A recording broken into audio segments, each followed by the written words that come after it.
Números capítulo 9. A segunda Páscoa. No primeiro mês do segundo ano depois da saída do povo de Israel do Egito, o Senhor falou com Moisés no deserto do Sinai. Ele disse: no dia 14 deste mês, começando ao anoitecer, o povo de Israel deve comemorar a festa da Páscoa, de acordo com todas as leis e ordens a respeito dela. Portanto, Moisés mandou que os israelitas comemorassem a Páscoa.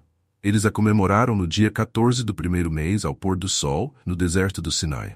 Os israelitas fizeram tudo o que o Senhor havia ordenado a Moisés. Porém, alguns homens se tornaram impuros, porque tocaram no morto e por isso não puderam comemorar a Páscoa naquele dia. Eles foram falar com Moisés e Arão e disseram: estamos impuros porque tocamos no morto.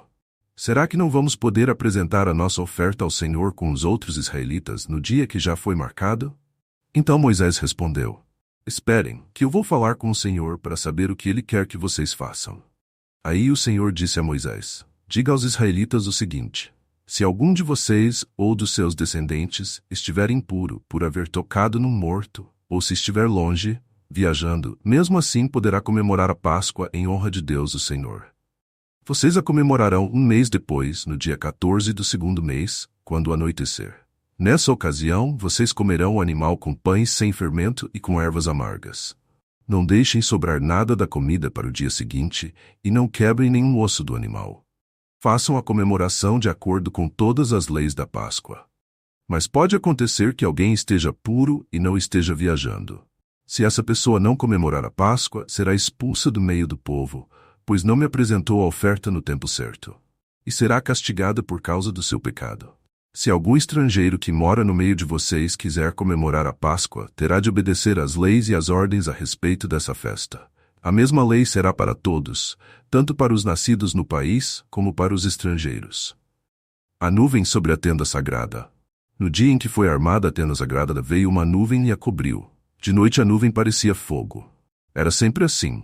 De dia a nuvem cobria a tenda e de noite parecia fogo. Quando a nuvem se levantava de cima da tenda, os israelitas começavam a caminhar.